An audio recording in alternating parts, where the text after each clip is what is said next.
Are child plans good? अपने बच्चों के नाम से इन्वेस्टमेंट करना क्यों ज़रूरी है? 3-in-1 चाइल्ड अकाउंट क्या होते हैं, सारी चीज़ें समझेंगे, विथ कैलकुलेशन समझेंगे।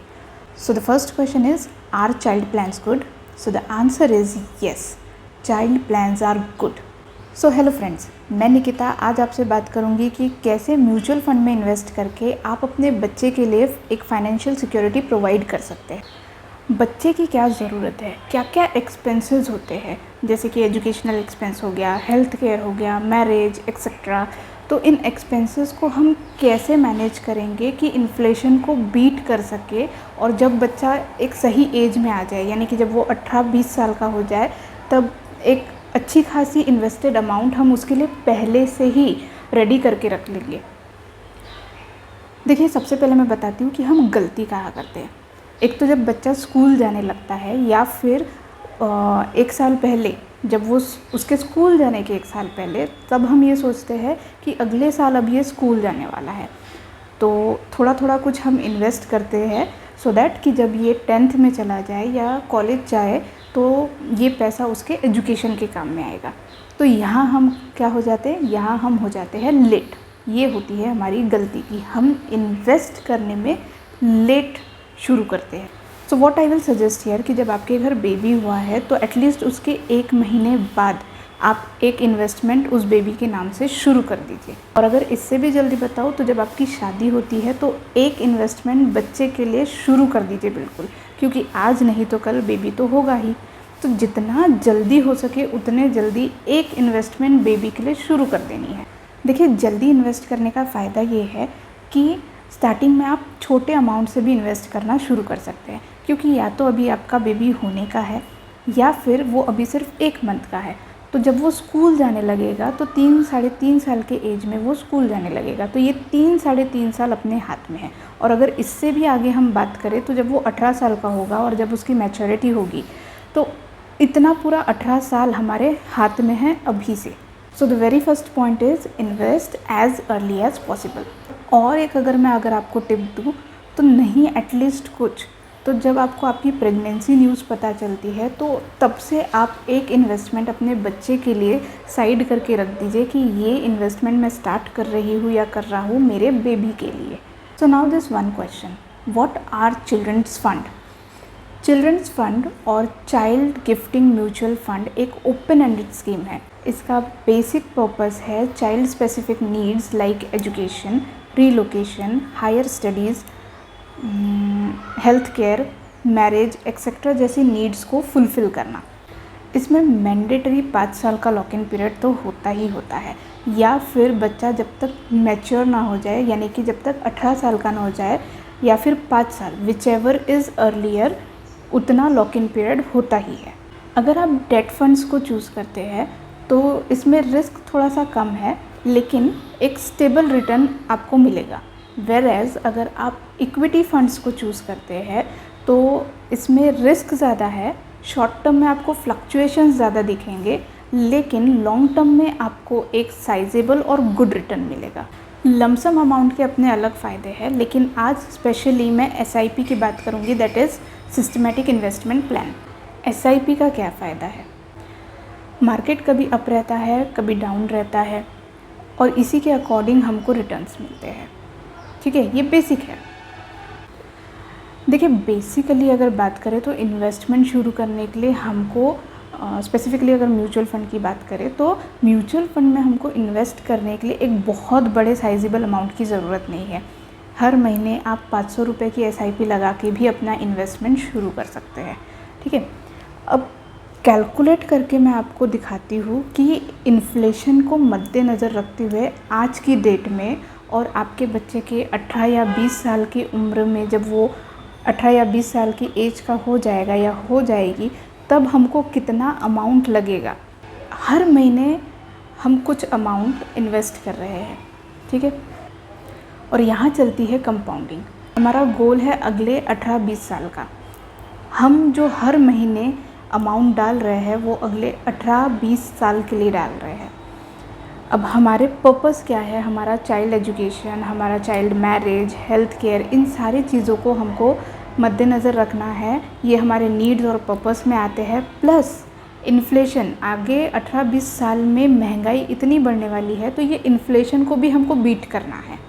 तो अब चलते हैं और कैलकुलेट करके देखते हैं कि हम एसआईपी लगाते हैं तो हमको कितना अमाउंट हर महीने देना पड़ेगा, हम लमसम में कितना अमाउंट डाल सकते हैं, ईयरली हम कितना अमाउंट डाल सकते हैं, सो दैट कि आने वाले 18 या 20 साल में जब हमको हमारे बच्चे के लिए एक अमाउंट चाहिए रहेगी तो वो कितनी चाहिए रहेगी। तो चलो सबसे पहले कैलकुलेट करते हैं एजुकेशन एक्सपेंस को। मान लो अभी अगर आपका बच्चा 2 साल का है, अब उसकी प्राइमरी स्कूल और हाई स्कूल फ़ीस की अगर हम बात करें, आज के डेट में जो एजुकेशन कॉस्ट है इसकी, तो उसको हम लेते हैं मान लो 2 लाख रुपीज़, ठीक है।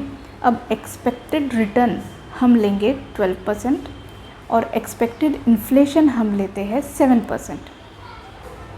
तो 16 साल बाद जब आपका बच्चा 18 साल का हो जाएगा तो 7% इन्फ्लेशन के हिसाब से 16 साल बाद expected education cost will be 5,90,433 rupees. मतलब कि 16 साल बाद एजुकेशन कॉस्ट हमारा होगा 5,90,433 रुपीज़। इतना अमाउंट हमारे पास होना चाहिए।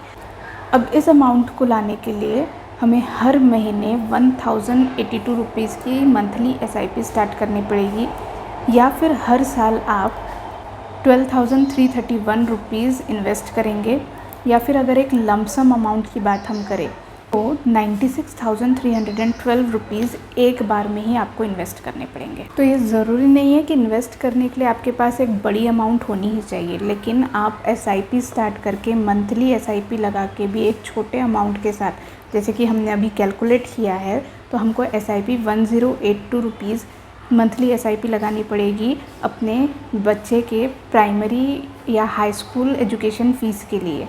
तो इस अमाउंट के साथ भी आप इन्वेस्ट कर सकते हैं।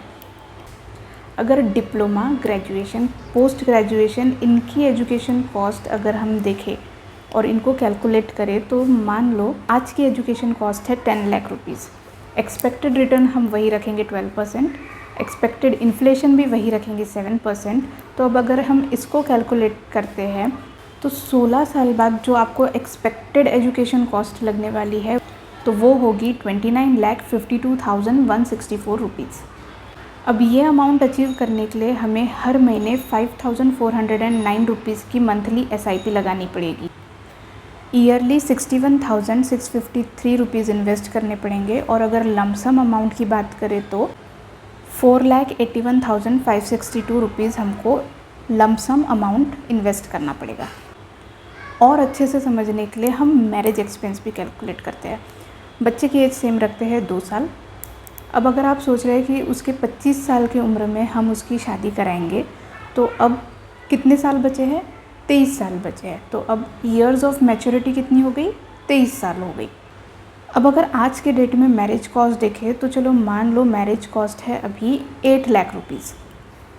एक्सपेक्टेड रिटर्न 12% ही रखेंगे, एक्सपेक्टेड इन्फ्लेशन हम 10% रखेंगे। तो हमारा expected marriage cost after 23 years, that too inflation को मद्देनज़र रखते हुए, जो कि हमने 10% रखा था, तो हमारा एक्सपेक्टेड मैरिज कॉस्ट होगा 71,63,442 रुपीज़। ये अमाउंट अचीव करने के लिए आपको 5,364 रुपीज़ की मंथली एसआईपी लगानी पड़ेगी, या फिर अगर ईयरली बात करें तो हर साल 61,145 रुपीज़ इन्वेस्ट करना पड़ेगा। और लमसम की बात करें तो एक बार में आपको 5,28,576 रुपीज़ इन्वेस्ट करने पड़ेंगे।